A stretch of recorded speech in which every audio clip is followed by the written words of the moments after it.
Assalamualaikum warahmatullahi wabarakatuh. Halo guys, kembali lagi bersama saya Bobby Herian.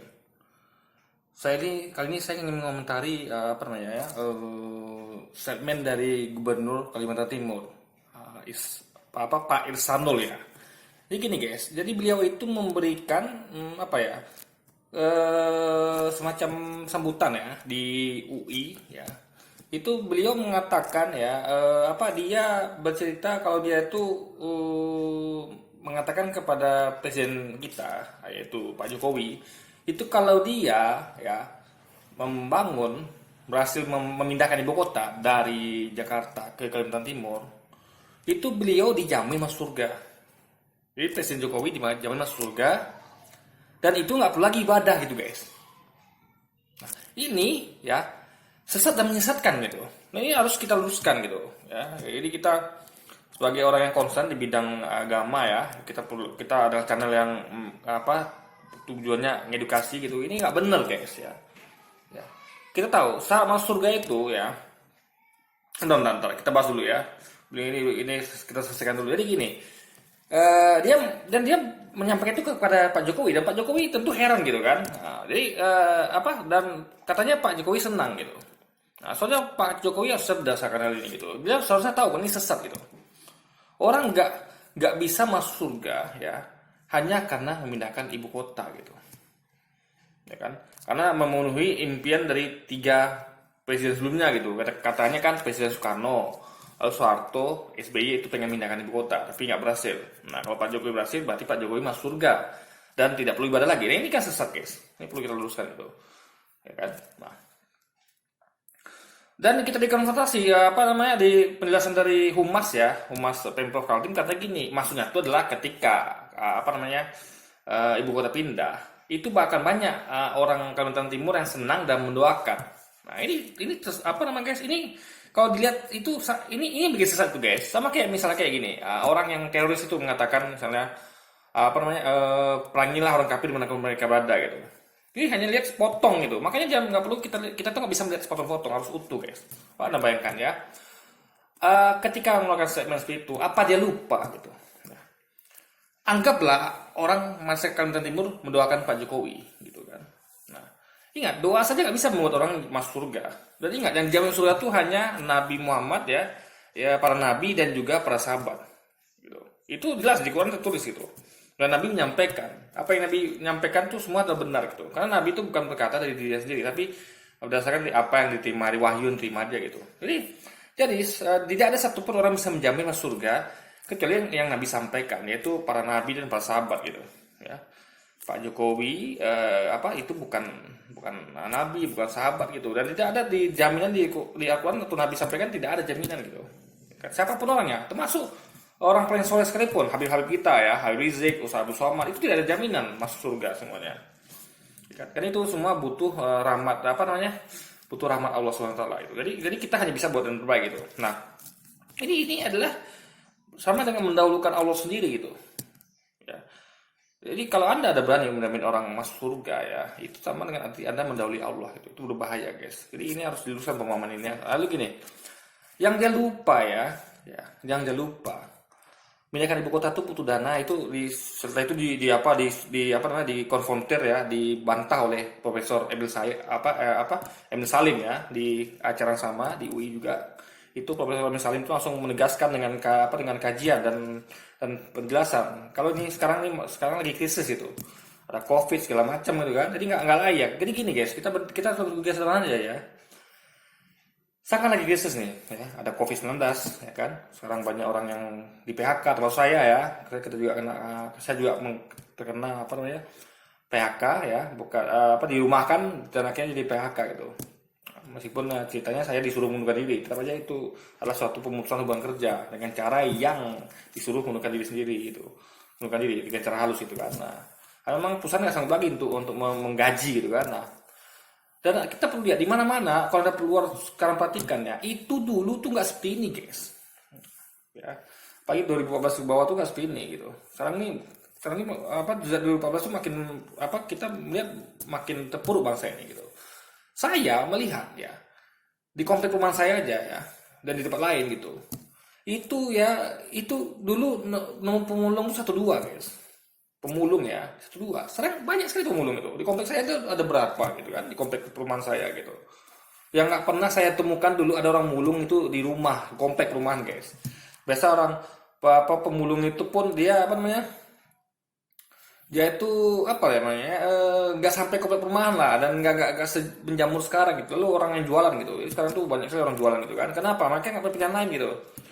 Mereka nggak punya pilihan ya misal mereka melakukan adalah jualan. Kalau juga masih banyak pilihan. Anda mau jualan bisa, mau kerja sama orang bisa gitu kan. Masih banyak pilihan. Sekarang nggak ada lagi gitu. Orang dipaksa untuk berjualan, jadi mulung. Bahkan sampai menimpa anak-anak dan wanita gitu ya. Bahkan orang tua juga ikut mulung. Itu sangat menjaga sekali. Nah, gini ya. Anda kalau kita menjaga ibu kota Kalimantan Timur itu butuh dana ya. Itu menurut Profesor Emil Salim itu sekitar 465 triliun gitu. Itu dana yang besar sekali guys ya. Itu dana besar sekali ya. Kita ingat kita ada amanat undang-undang loh ya. Fakir miskin, anak telantar, ya, saya lupa undang-undang berapa itu ya. Fakir miskin, anak telantar, orang tua, ya anak yatim itu dipelihara oleh negara ya. Ingat, dipelihara oleh negara. Nah sekarang negara tidak pernah melakukan itu, melaksanakan amanat undang-undang itu. Siapa yang melihara mereka? Ya, contoh kayak Bosman Mardigu itu, dia membuat rumah yatim gitu kan. Dan banyak lembaga sosial lainnya dan bukan bikinan negara guys. Ini sangat miris sekali. Jadi yang menjalankan amanat undang-undang itu bukan negara. Sebenarnya itu tugas negara. Tanggung jawab negara itu diambil lagi oleh orang-orang persorangan atau lembaga sosial guys yang bukan milik negara. Ini sangat miris sekali gitu. Dan kita tahu banyak orang susah ya. Pendidikan juga amburadul gitu kan.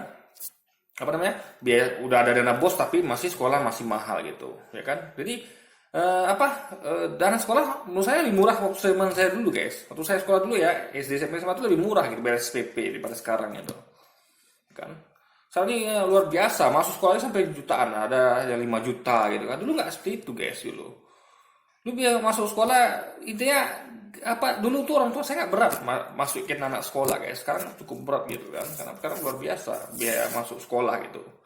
Dan juga dan lain sebagainya. Jadi gini guys eh ketika anggaplah masyarakat Kalimantan Timur mendoakan, lalu bagaimana jutaan masyarakat Indonesia dari Sabang sampai Merauke itu, yang sadar akan hal ini gitu, ya kan? Yang dia lihat dia mengharapkan bantuan tangan pemerintah gitu kan, anaknya sekolah sulit susah bayar uang sekolah, untuk makan susah, itu kan harapannya mereka tahu ini tugas pemerintah gitu. Karena untuk apa ada pemerintah? Untuk apa ada negara kalau abai sama nasib rakyat kecil gitu, orang susah gitu. Nah, apa mereka tidak akan akan merasa tuzrimi? Akan mereka akan tidak merasa negara tidak peduli gitu, abai guys. Nah, ingat orang-orang yang seperti ini ya, apalagi mereka tuh memang sangat susah gitu kan, dan negara abaikan hal ini, pemerintah abaikan ini, mereka akan mendoakan yang tentu yang jelek-jelek pada pemerintah gitu. Nah, itu poinnya guys ya.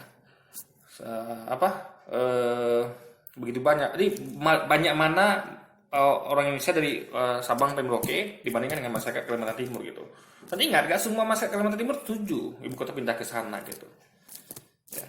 Karena tentu di sana tuh kita tahu Kalimantan Timur itu adalah Pulau Kalimantan itu adalah paru-parunya dunia, paru-paru Indonesia juga gitu. Ya, kita tahu kita punya cadangan habitat konservasi alam luas di sana Kalimantan. Nah itu pun udah mulai rusak oleh sawit itu, sayang sekali gitu kan. Nah itu kalau dipindahkan sana ibu kota ya akan menciptakan akan merambah hutan-hutan baru gitu, sehingga kita akan kehabisan cadangan hutan guys. Penghijauan akan alam kita akan rusak, makin rusak gitu, ya kan. Nah dan banyak lagi efek lainnya. Nah, iya, dahulu tuh ada Gubernur Soleh namanya Umar Abdul Aziz. Itu beliau saking soleh guys. Beliau itu ya ketika diangkat jadi presiden dari khalifah itu beliau anggap itu sebagai bukan sebagai anugerah ya. Beliau anggap itu sebagai azab gitu. Ujian luar biasa. Karena beliau itu pun belum tentu jamin masuk surga guys. Beliau begitu cinta pada rakyatnya. Coba ada contoh kisah deh Umar bin Abdul Aziz itu. Apa yang beliau lakukan? Ya, beliau takut gitu ketika beliau diangkat jadi pemimpin. Beliau menolak tapi tidak bisa gitu kan, karena beliau sudah dibaiat. Apa yang beliau lakukan? Beliau perintahkan anak istrinya ya untuk menjual perhiasan mereka gitu kan, hidup sederhana gitu kan. Bahkan istana khalifah itu barang-barangnya disuruh ganti semua guys. Jadi barang-barang yang biasa, yang sederhana gitu. Karena dia nggak mau memakai fasilitas negara untuk foya-foya gitu guys. Dia maunya itu semuanya pokoknya untuk rakyat gitu, untuk Baitul Mal, untuk rakyat semua. Jadi dia tidak seperti Firaun yang membangun piramid Mesir, membangun patung spring, enggak guys. Dia betul-betul hanya untuk rakyat. Nah, semua dana itu gimana supaya rakyat sejahtera gitu. Ya, itu yang penting. Ya, sama misalnya gini, kayak Anda misalnya, enggak ya, kayak Anda, kayak saya kan gamer nih, saya suka main game. Contoh game kayak SimCity, apalagi ya, Civilization dan segala macamnya. Itu game guys, kalau masih kota itu susah, kalau masih ada penduduk yang kelaparan, ya kan, masih ada penduduk yang sekolahnya nggak benar, itu yang dibangun tuh bukan dulu monumen, di kemana namanya, gimana Anda main game SimCity gitu. Uh, ada opsi tuh, Anda mau bangun bangun monumen, bangun apalagi gitu yang mahal gitu kan, bangun-bangunan yang mahal yang tidak ada gunanya secara fungsi, hanya secara estetika aja untuk menambah keindahan ya. Tidak, jadi bangunnya itu gak seperti itu. Kalau namanya game city ya, itu yang dibangun utama adalah bagaimana supaya penduduk sejahtera, ada dapat pekerjaan gitu kan, bagaimana lalu lintasnya ya kan, kesejahteraan penduduk, ekonomi gitu. Nanti ketika budget sudah berlebih, ya kan, udah nggak bisa lagi dialokasikan rakyat sejahtera semua, baru dia bikin monumental, baru dia bikin ini itu gitu loh guys logikanya. Jadi pembangunan itu betul-betul agar meningkatkan kesejahteraan rakyat gitu guys, itu loh logikanya, ya kan? Ya, jadi kalau mau dicintai, kalau mau didoakan oleh seluruh Indonesia, ya, jadi bukan dengan memindahkan ibu kota, bukan. Kalau Anda mau didoakan oleh seluruh Indonesia, ya, perhatikan rakyat. Perhatikan rakyat. Perkecil koefisien Gini. Jadi kesenjangan antara miskin dan si kaya dan si miskin gitu. Sehingga karena gini guys, kalau orang miskin ya, udah miskin gitu kan, lalu tergusur lagi, terzolimi ya kan, mereka akan dua orang-orang muslim itu akan makbul guys, akan didengar oleh Allah gitu, orang-orang kecil yang terzolimi gitu. Nah, bagaimana mungkin mereka mendoakan pemerintah mereka atau negara kalau mereka tidak diperhatikan oleh negara, bahkan mereka diabaikan gitu. Ingat, dua orang terzolimi itu manjur, tokcer gitu kan. Nah, jadi bukan malah kebaikan yang Anda akan mendapatkan banyak sumpah serapah, banyak unek-unek, banyak kekesalan, kekecewaan dari para rakyat jelata gitu guys. Jadi itu akan kuncinya adalah bagaimana mensejahterakan 260 juta rakyat Indonesia gitu. Bukan menyenangkan hati segelintir warga Kalimantan Timur itu, dan itu pun saya yakin nggak semuanya senang gitu guys, ya kan? Nggak semua senang gitu, ya kan? Karena mereka butuh bukan itu, yang mereka butuhkan adalah impact pada diri mereka sendiri gitu, langsung gitu. Misalnya dia terangkat derajat ekonominya, entah saudara-saudaranya lain itu terangkat ekonominya, derajatnya gitu guys, kesejahteraannya, itu yang mereka pentingkan. Ya, gitu. Saya pribadi nggak peduli mau ibu kota pindah kemana kek, yang penting rakyat sejahtera, itu poinnya. Karena yang doakan itu kan rakyat gitu. Kalau mereka sejahtera, mereka kan doakan yang baik pada pemerintah gitu. Makanya menurut saya Pak Jokowi harus cerdas untuk melihat ini gitu. Jangan gampang percaya sama omongan-omongan atau statement yang sesat dan menyesatkan gitu. Ya kan? Karena orang nggak masuk surga hanya sekedar memindahkan ibu kota, menyelesaikan mimpi dari presiden sebelumnya. Enggak guys. Itu bukan itu cara masuk surga. Cara masuk surga adalah beriman dan bertakwa. Anda beriman dan bertakwa. Bertakwa itu ya mengerjakan sholat 5 waktu, ya kan? Yang wajib, lalu puasa di bulan Ramadan, naik haji bagi mampu gitu kan. Dan amanah-amanah sunnah lainnya gitu. Termasuk menyejahterakan rakyat gitu. Ya kan? Jadi yang dibangun itu adalah rakyat, ekonomi rakyat, bukan apalagi kayak itu katanya istana tuh mau dibangun gimana dengan model seperti ada burung Garuda segala macam. Itu kan pengurus anggaran, guys. 460 itu banyak loh uangnya, akan sayang sekali gitu kan. Coba orang-orang kayak saya nih misalnya dapat aja satu orang 10 juta, kan lumayan untuk modal gitu kan. 10, anggaplah satu orang dikasih 10 juta gitu, anggap dong itu bahkan bisa negara bisa terima uang baliknya gitu ya kan, bukan dikasih cuma tapi dipinjamkan dalam bentuk pinjaman aja deh gitu, yang jeleknya aja lah ya. Satu orang dapat pinjaman 10 juta gitu untuk modal usaha, kita bikin jadi jualan kayak sate, kayak buah segala macam gitu kan. Satu orang 10 juta gitu ya kan, nah tanpa bunga. Nah 100 juta aja itu bisa untuk modali ya 100 orang 10 orang guys ya. 1 miliar itu bisa untuk 100 orang.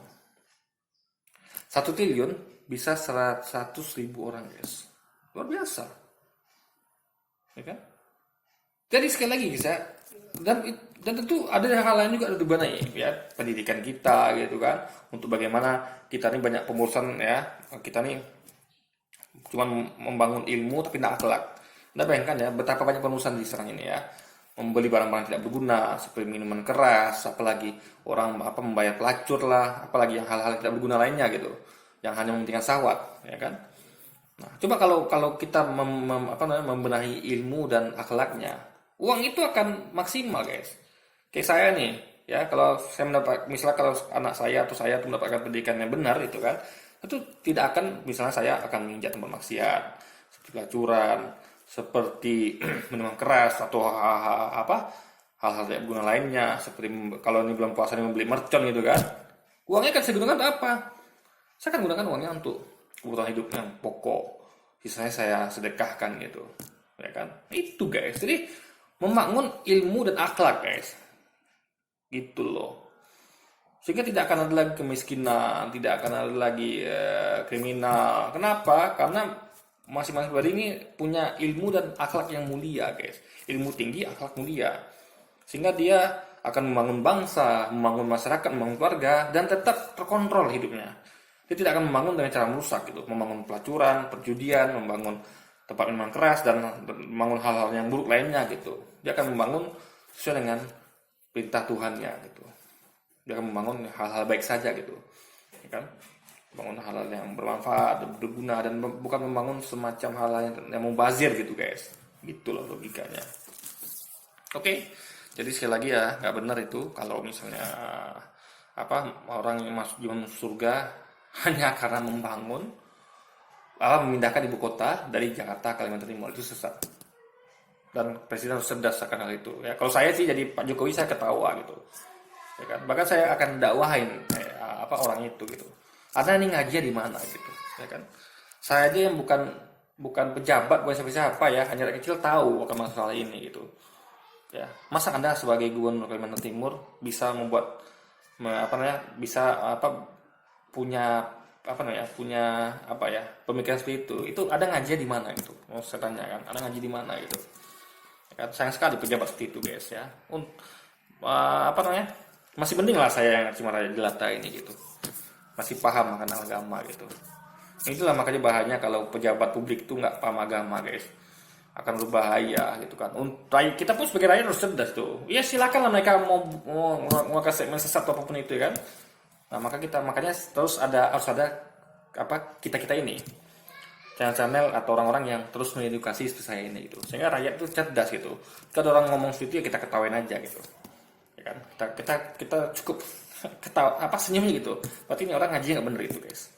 Oke, jadi mungkin sekian dulu video kita kali ini, sampai jumpa lagi di video-video selanjutnya. Wassalamualaikum warahmatullahi wabarakatuh.